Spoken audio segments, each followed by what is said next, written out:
In the library, someone passed me a note that said, "Get out now. He has a gun." The note hit my textbook while I was mid-sentence reading about the Cold War, and I watched the paper skid across my page like it had been thrown. My head snapped up, but there was nobody within 10 feet of me. The library was dead quiet except for the hum of computers and Mrs. Brennan's fingers clicking on her keyboard at the circulation desk. I looked at the folded square of paper, my hand hovering over it, some instinct screaming not to touch it. The handwriting visible through the thin paper looked frantic, letters bleeding through in urgent darkness. When I finally unfolded it, the message was written in pencil pressed so hard, the paper had torn in 3 places. "Get out now. He has a gun." My entire body went cold. I looked up again, faster this time, my eyes darting to every face in the library. There were 7 other people visible. Mrs. Brennan at her desk, totally absorbed in whatever she was reading. 2 sophomore girls at a table near the windows, sharing earbuds and giggling at something on a phone. A senior guy I recognized from the football team sleeping with his head on his arms 3 tables over. Behind the stacks I could see movement, someone walking between the shelves, but I couldn't make out who. Near the study rooms at the back, a figure in a dark hoodie sat with their back to me, completely motionless. And standing at the far end of my row, partially hidden by a bookshelf, was someone I didn't recognize at all. A girl, maybe my age, staring directly at me with an expression of absolute terror. When our eyes met, she shook her head violently and mouthed something I couldn't understand. Then she pressed a finger to her lips in a desperate shushing gesture before disappearing behind the shelf. I grabbed my phone from my pocket, my hands shaking so badly I almost dropped it. The note fell from my other hand and drifted under the table. Should I call 911? Should I pull the fire alarm? Should I run? Every option felt wrong, felt like it would trigger something terrible. The person in the dark hoodie at the back hadn't moved at all, hadn't turned around, just sat there like a statue. Were they the one with the gun? Or were they already dead? That thought hit me like ice water, and I stood up too fast, my chair screeching against the floor loud enough that everyone in the library looked over. Mrs. Brennan's head swiveled toward me with that annoyed librarian expression, about to say something about noise. The sophomore girls stopped giggling. The football player stirred but didn't wake up. The hooded figure turned their head slightly, just enough that I could see the pale profile of their face, but not enough to identify them. "I need to use the bathroom," I said to Mrs. Brennan, my voice coming out weird and strangled. She nodded and went back to her computer. I started walking toward the exit, forcing myself to move normally when every instinct screamed to run. I passed the sleeping football player and noticed his breathing was wrong. Too shallow, his face too pale. Was he actually asleep or was something wrong with him? I kept walking. The sophomore girls had stopped looking at their phone and were watching me with strange expressions. One of them, a blonde girl whose name I didn't know, caught my eye and gave a tiny, almost imperceptible shake of her head. "Don't leave," she mouthed. Or maybe it was "don't move." I couldn't tell. My heart was trying to beat out of my chest. I was 3 steps from the library door when someone grabbed my wrist from behind. The grip was firm, but not painful, fingers wrapping around my arm like a handcuff. I spun around and found myself face to face with the girl who'd been hiding behind the bookshelf, the one who'd shaken her head at me. Up close, she looked sick with fear, her skin pale and sweaty, her pupils dilated so wide her eyes looked black. "Don't," she whispered. "If you leave, he'll know. He'll start shooting." Her hand was trembling against my wrist, but her grip didn't loosen. "Who?" I asked, barely getting the word out. "Who has the gun?" She glanced toward the back of the library, toward the figure in the dark hoodie who still hadn't moved. "Him," she said. "But he doesn't know that I know. He thinks everyone's calm. If you panic, if you run, he'll realize someone warned you. Then he'll start early." "Early? What do you mean early?" She pulled me sideways, away from the door, toward a section of shelves that created a small alcove hidden from most of the library. We crouched down between encyclopedias nobody used anymore, her breath coming in short gasps. "He comes here every Wednesday during 3rd period. He sits in the same spot. He waits until exactly 10:37. Then he stands up and starts shooting." I checked my phone. It was 10:28. "We have 9 minutes," she continued, her voice shaking. "I've been trying to figure out how to stop it. I've tried everything. Nothing works. He always does it. Always." I stared at her. "What are you talking about? This hasn't happened yet. How do you know what he's going to do?" Her eyes filled with tears. "Because I've lived this day 63 times. Every time I wake up, it's Wednesday morning again. Every time I try something different. Every time people die. You're the first person who's ever read my note." My brain couldn't process what she was saying. It sounded like something from a movie, impossible and insane. But her terror was real. The note was real. And the figure in the dark hoodie was real, sitting there like a coiled spring. I looked at my phone again. 10:29. "Are you saying you're stuck in a time loop? Like the same day repeating?" She nodded frantically. "I know how it sounds. I know you don't believe me. But in 8 minutes, Corey Vance is going to stand up from that chair, pull a gun from his backpack, and open fire. He'll shoot Mrs. Brennan first, then the 2 girls by the window. Then he'll start working his way through the stacks. 17 people will be in this library by 10:37. 11 will die before the police breach the doors. I've watched it happen over and over. I've tried calling 911 early, but he hears the sirens and starts shooting immediately. I've tried warning Mrs. Brennan, but she thinks I'm pranking and sends me to the office. I've tried pulling the fire alarm, but he shoots people in the chaos of evacuation. I looked toward the back of the library. The hooded figure, Corey Vance apparently, still sat motionless. You're telling me that kid is going to commit a mass shooting in 8 minutes? She nodded. 7 minutes now. Why don't you just tackle him? Take the gun before he can use it? I tried that on day 19. He shot me in the chest. I died in 45 seconds. She lifted her shirt slightly, showing smooth, unmarked skin. No scar, because when I die, the day resets. I wake up in my bedroom at 6:30 a.m. and have to live it all again. I pulled back from her, my mind rejecting everything she was saying. This was crazy. She was crazy. But her eyes held something beyond fear, a kind of exhausted desperation that felt too genuine to be faked. And even if she was delusional, what if she was right? What if in 6 minutes someone started shooting? I need to leave, I said, standing up. I need to get help. She grabbed my arm again. If you leave and he sees you running, he'll panic and start early. If you call 911 from here, he'll hear you. If you warn Mrs. Brennan, she'll confront him and he'll shoot her immediately instead of waiting. I've tried every variation. The only way to stop this is to get his gun before 10:37 without him knowing we're coming for it. I checked the time. 10:31. How are we supposed to do that? She pulled out her own phone and showed me photos, dozens of them, showing different angles of the library. In this loop, I've been documenting everything. Corey's backpack is under his chair. The gun is in the front pocket, loaded with 15 rounds. He keeps his hand near it, but he's not holding it yet. If we can create a distraction, get him to look away, one of us might be able to grab the bag. I looked at the photos, my hands shaking. They showed the hooded figure from multiple angles, always in the same position, always at the same table. In one photo, the backpack was clearly visible under the chair, dark blue with a Nike logo. What kind of distraction? She bit her lip. That's what I've been trying to figure out. Every distraction I've tried either doesn't work or makes him suspicious. We need something that pulls his attention completely away but doesn't seem threatening. I looked around the library, my mind racing. The sophomore girls by the window, the sleeping football player, Mrs. Brennan at her desk, the person moving between the stacks who I still couldn't identify, and us, hiding between shelves with 6 minutes until a massacre that might or might not be real. What if you're wrong? I asked. What if this is all in your head and I help you attack an innocent student? Her expression hardened. Then I'll wake up tomorrow morning and live this day for the 64th time, and you'll never remember this conversation. But you'll be dead. Everyone will be dead. I checked the time. 10:33. 4 minutes.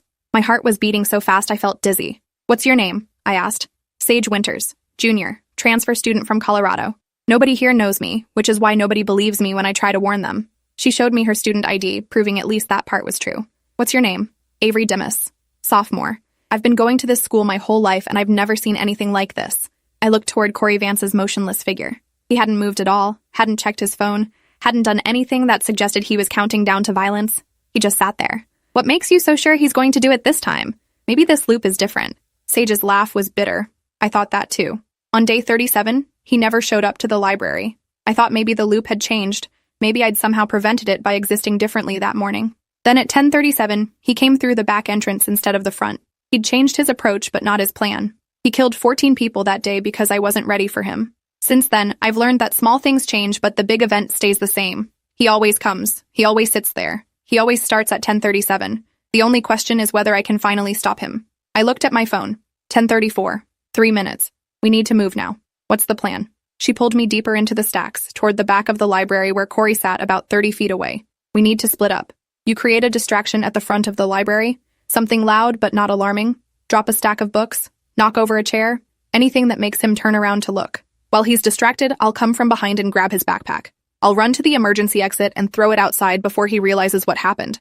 It was a terrible plan with 1,000 ways to fail, but I couldn't think of anything better. And the clock was ticking. 10:35. 2 minutes. I started moving toward the front of the library, trying to look casual, my legs feeling like they'd been filled with sand. Mrs. Brennan looked up as I passed her desk. Everything okay, Avery? I nodded, not trusting my voice. The sophomore girls were watching me again, and this time I realized they both looked scared, like they knew something was wrong but couldn't articulate what. The sleeping football player still hadn't moved. I reached the section of shelves nearest the door and started pulling out books at random, stacking them on a nearby table, building a tower that I planned to knock over at exactly the right moment. My phone showed 10:36. 1 minute. I looked toward the back of the library and saw Sage moving into position, creeping along the far wall where Corey couldn't see her approach. She caught my eye and gave a slight nod. I looked at Corey Vance, really looked at him for the first time. He was maybe 17, thin, with pale hands resting on the table in front of him, His hoodie was pulled up, but I could see part of his face in profile. He looked tired more than dangerous. His shoulders hunched like he was carrying unbearable weight. For a second, I felt doubt. What if Sage was wrong? What if this was all some delusion and we were about to assault an innocent, depressed teenager? But then I saw his hand move slightly, drifting toward the backpack under his chair, and my doubt evaporated. 10:37. The clock on the library wall clicked over to the exact minute Sage had predicted. Corey's entire body language changed in an instant, his shoulders straightening, his hand reaching down toward the backpack with sudden purpose. I didn't think. I just swept my arm across the table and sent 15 books crashing to the floor in a cacophony that echoed through the silent library. Everyone turned to look. Mrs. Brennan stood up from her desk. The sophomore girls jumped in their seats. The football player finally lifted his head, and Corey Vance twisted around in his chair to see what had caused the noise. In that second of distraction, Sage lunged forward and grabbed his backpack, yanking it out from under his chair and sprinting toward the emergency exit. Corey's head whipped back around and he saw her running with his bag. His expression transformed from confusion to rage to panic in the space of a heartbeat. "No!" he shouted, launching out of his chair and chasing after Sage.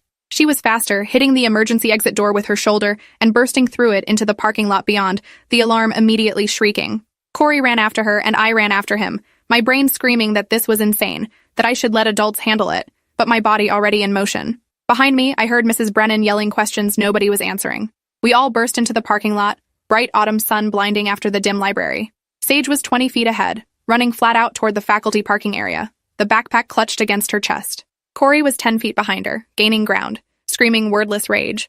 I was behind him, my lungs burning. No idea what I'd do if I caught him, but running anyway.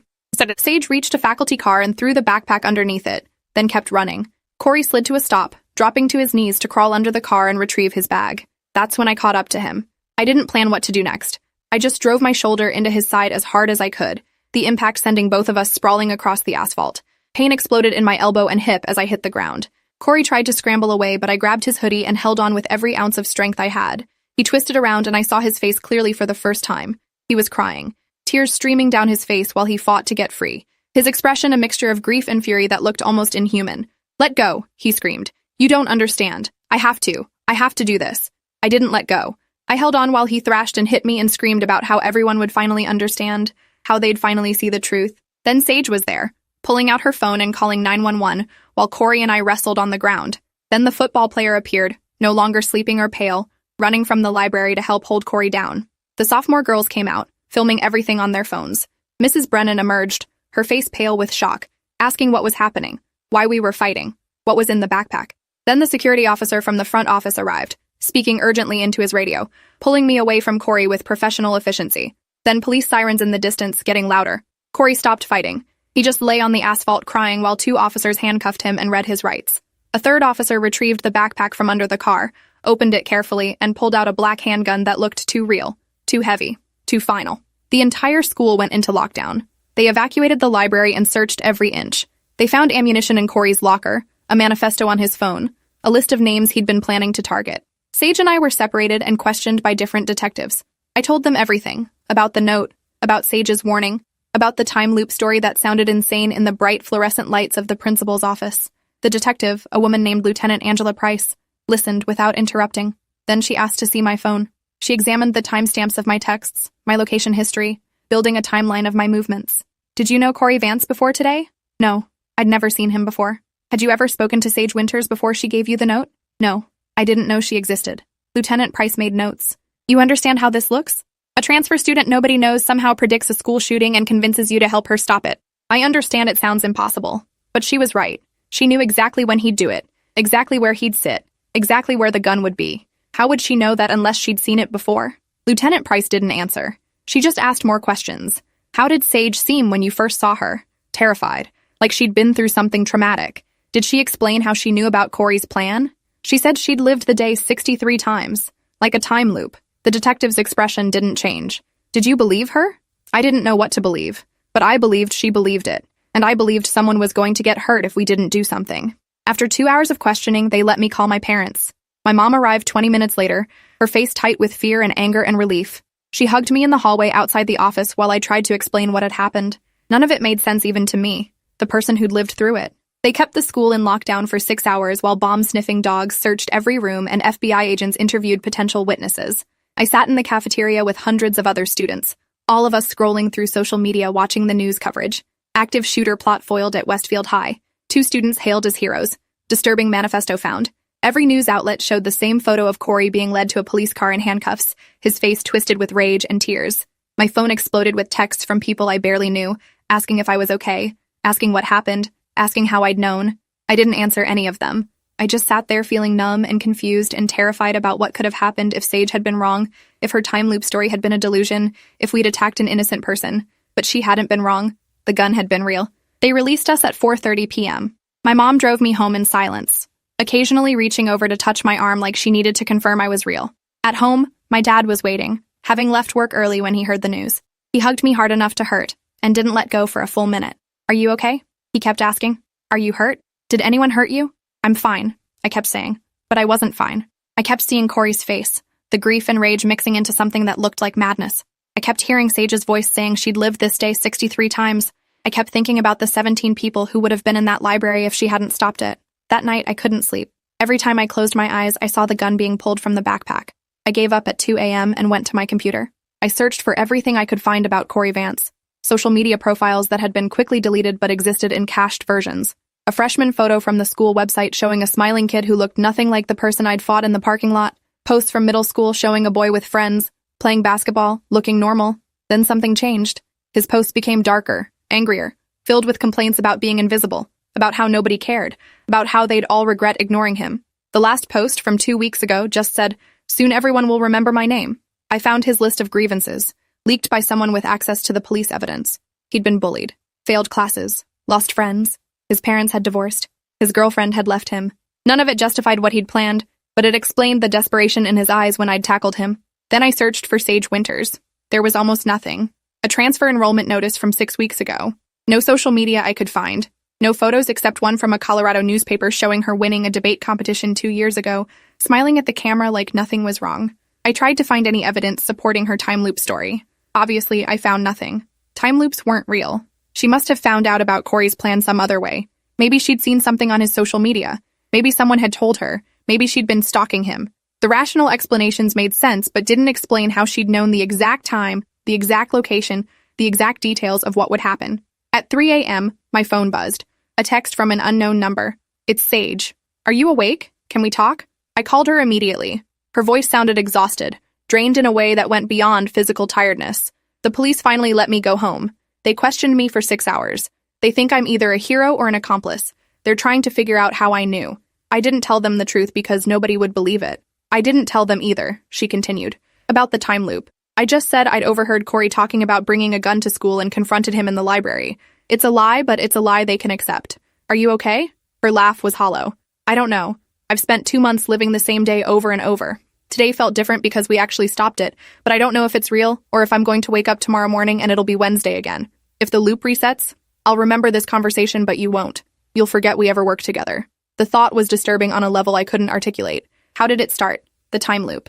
She was quiet for a moment. I woke up on Wednesday morning 6 weeks ago and went to school like normal. Third period, I was in the library studying when Corey stood up and started shooting. I died on the first day.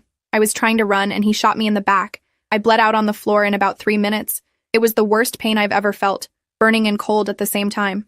Then I woke up in my bed at 6:30 a.m. on Wednesday morning again. At first I thought it was a dream, but everything was identical. Same breakfast, same clothes, same conversations. I went to school and at 10:37, Corey started shooting again. That time I'd already run to the office to tell them about the threat. They got the police there in time to stop him, but he killed 4 people before they arrived. Then I woke up Wednesday morning again. She'd lived through variations of the massacre 63 times, she explained. Sometimes she got everyone killed trying to evacuate. Sometimes she got herself killed trying to be a hero. Sometimes she saved most people, but a few still died. Every night when she went to sleep, the day would reset and she'd wake up Wednesday morning again with all her memories intact. Day after day after day of watching people die, trying different strategies, failing in new and horrible ways. Today was the first time nobody had died. Today was the first time someone had actually believed her enough to help. But she still didn't know if the loop was broken, or if tomorrow morning she'd wake up and have to do it all over again. We talked for 2 hours, until the sun started coming up, and exhaustion pulled both of us towards sleep. If I wake up and it's Wednesday morning again, I'll find you, she said. I'll show you this text thread. I'll prove we've done this before. Okay, I said. And if it's Thursday, then maybe I'm finally free. And I woke up on Thursday morning to my mom shaking my shoulder, her face concerned. You slept through your alarm. Do you want to stay home from school today? After everything yesterday, nobody would blame you. I checked my phone. Thursday, October 12th. Not Wednesday. The loop had broken. I texted Sage immediately. It's Thursday. You did it. You broke the loop. Her response came back 30 seconds later. I'm crying. I've been awake since 6:30, terrified it would be Wednesday again. It's really over. School was surreal. Classes were canceled for the day, but they'd opened the building for counseling services and community gathering. Half the students showed up anyway, needing to be together, needing to process what had almost happened. The library was closed, yellow police tape across the entrance, but the rest of the building felt almost normal except for the armed police officers stationed at every entrance. Sage and I met in the cafeteria where counselors had set up tables with coffee and donuts and boxes of tissues. She looked different in daylight, younger without the terror that had made her seem ancient. We sat together while other students whispered and pointed, everyone knowing we were the ones who'd stopped it, but nobody knowing exactly how. The sophomore girls from the library came over to thank us. Their names were Zara and Nicole, and they'd been 12 feet from where Corey would have started shooting. You saved our lives, Zara said, crying. I don't know how you knew, but thank you. The football player, whose name was Devin, shook my hand hard enough to hurt. I wasn't sleeping, he admitted. I'd taken 3 Benadryl because I'd been up all night studying. I was barely conscious when you started running. By the time I realized what was happening, it was almost over. The news crews showed up around noon, setting up outside the school, trying to interview students as they left. I avoided them, but Sage didn't.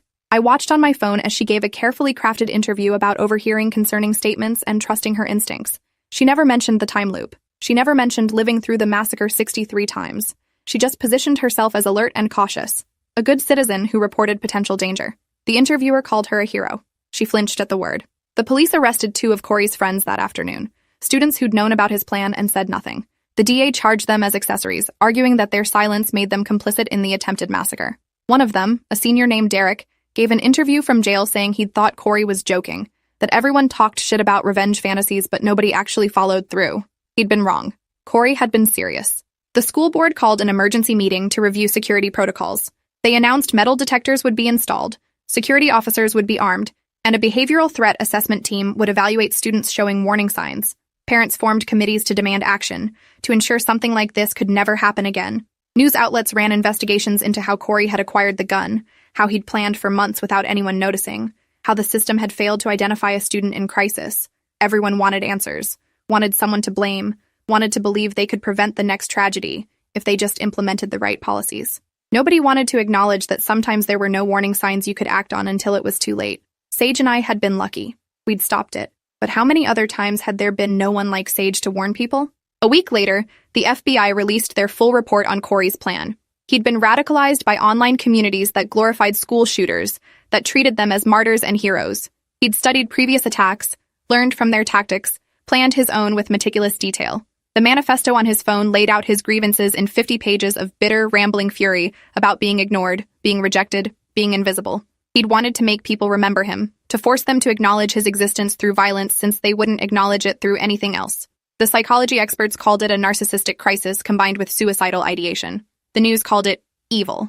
I didn't know what to call it. I just knew that seeing his face in those photos made me feel sick, with a mixture of rage and pity I couldn't reconcile. Sage and I started meeting for lunch every day, drawn together by the shared experience nobody else could understand. She told me more about the time loop, about the variations she'd lived through, about the people who'd died in different timelines. Mrs. Brennan had died first in most loops, shot in the chest before she could even scream. Zara and Nicole died together in nearly every version, holding hands while they tried to hide behind their table. Devin had survived in some loops by pretending to be dead, lying still among bodies while Corey searched for more victims. In the worst loop, day 38, Corey had killed everyone in the library before turning the gun on himself, and Sage had survived by hiding in the bathroom, listening to gunfire and screaming for 20 minutes. She'd lived with that memory, with all those memories, and now had to pretend it was all hypothetical rather than experienced trauma. We talked about whether she should tell someone the truth, whether there was any way to explain the time loop that wouldn't result in forced psychiatric evaluation. She decided against it. They'd never believe me, she said. They'd think I had some kind of precognitive psychosis, or that I'd been planning this with Corey and got cold feet. The only truth they can accept is the one I told them. I overheard him. I warned you. We stopped him together. It's close enough to real that it works. But I know what really happened. I remember every version of that day. I remember dying. I remember watching other people die. I remember the smell of blood and gunpowder. I remember things that never happened in this timeline but did happen in 62 others. How do you live with that? I asked. How do you move forward when you remember experiences nobody else shares? She shrugged. I don't know yet. I'm figuring it out day by day. Every morning when I wake up and it's a new day instead of Wednesday again, I feel relieved. But I also feel like I'm waiting for it to snap back, for the loop to start again. What if it wasn't really broken? What if I'm still trapped and just experiencing a longer iteration before it resets? The paranoia in her voice was painful to hear. I reached across the cafeteria table and took her hand. If it resets, we'll stop him again. And again. As many times as it takes. She smiled, but it didn't reach her eyes. I'm tired, Avery. I'm so tired of being afraid. Corey went to trial 8 months later. His defense attorneys tried arguing diminished capacity, that he'd been in a dissociative state, that he'd been influenced by online radicalization beyond his control. The prosecution presented his manifesto, his weapons cache, his meticulously detailed plan. They called Sage and me as witnesses. We testified about finding the note, about stopping him in the parking lot, about the gun in his backpack. Corey sat at the defense table looking smaller than I remembered, his face blank, showing no emotion as witness after witness described the massacre he'd planned. When it was my turn to testify, the prosecutor asked me to describe the moment I'd tackled him. I remembered his tears, his screaming about how everyone would finally understand. The jury deliberated for 4 hours before finding him guilty on 17 counts of attempted murder, weapons charges, and conspiracy to commit terrorism. The judge sentenced him to 45 years in prison, saying that his youth didn't excuse his actions, that his plan had been sophisticated and deliberate, that he represented a continuing danger to society. Corey showed no reaction to the sentence. He just stared at the table while bailiffs led him away in shackles. Sage and I left the courthouse together, both feeling hollow rather than vindicated. The trial was over, but the weight of what had almost happened would never fully lift. 3 years later, I graduated from Westfield High and went to college across the country, needing distance from the place where I'd almost died even though I technically hadn't. Sage went to a different school, but we stayed in touch, texting occasionally, meeting up during holidays when we were both home. She'd started seeing a trauma therapist who specialized in PTSD, though she still didn't tell anyone about the time loop. Some experiences were too strange to share even with professionals trained to believe the unbelievable. She seemed better, more grounded, though she admitted she still had nightmares about waking up Wednesday morning again. The loop had been broken for 3 years, but the fear that it could restart never fully disappeared. I had my own nightmares.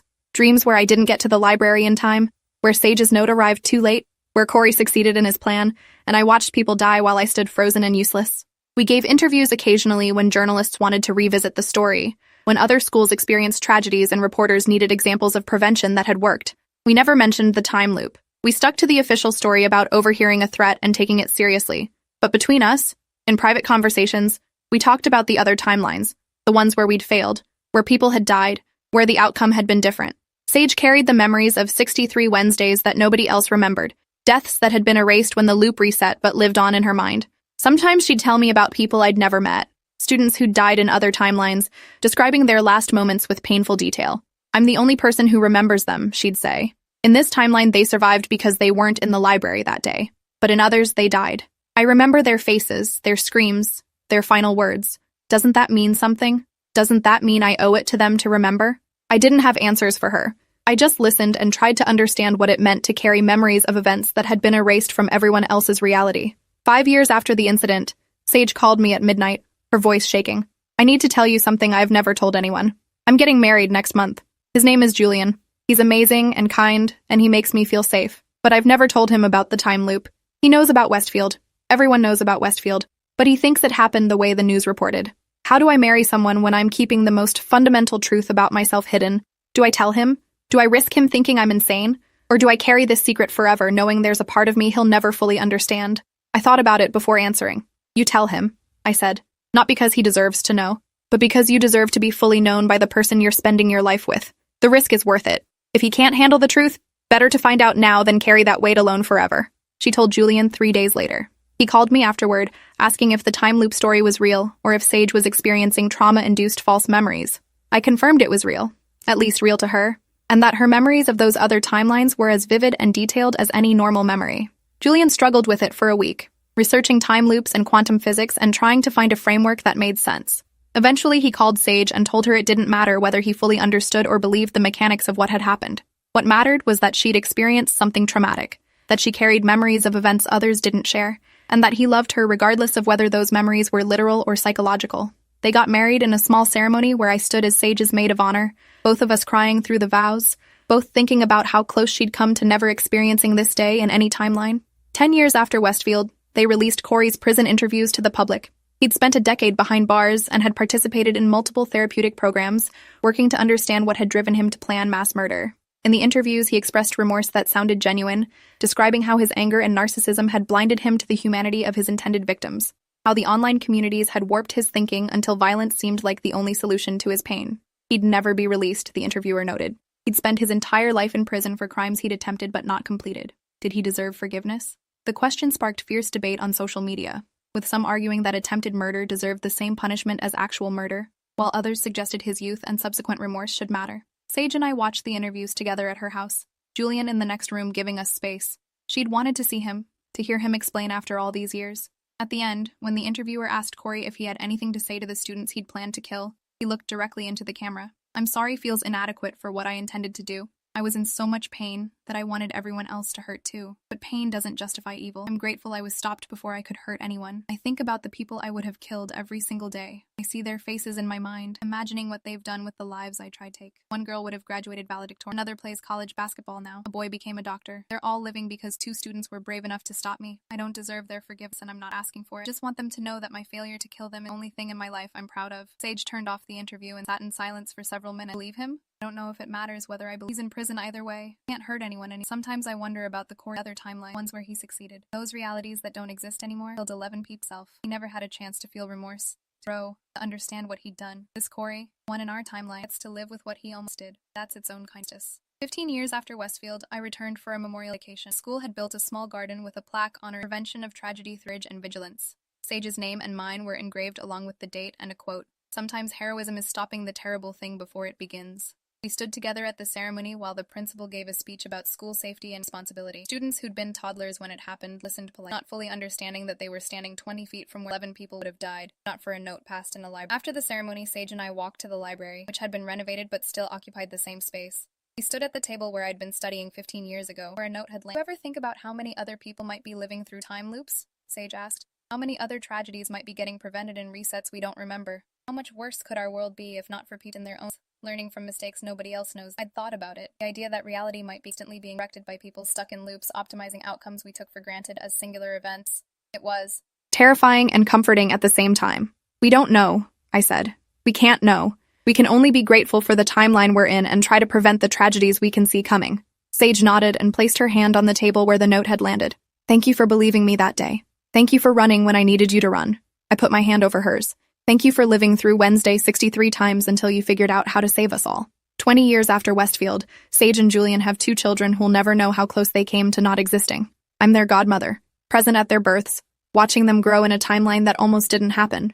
Sometimes I look at those kids and think about the 11 people who died in other timelines, the families they would have had, the futures that were erased when the loop reset. Sage carries those memories alone, the weight of knowing she's the only person who remembers them. But she carries it, day after day, living fully in the timeline she fought to create, grateful for every Wednesday morning that brings a new Thursday. Thanks for watching till the end. Make sure to subscribe and like to not miss the next story.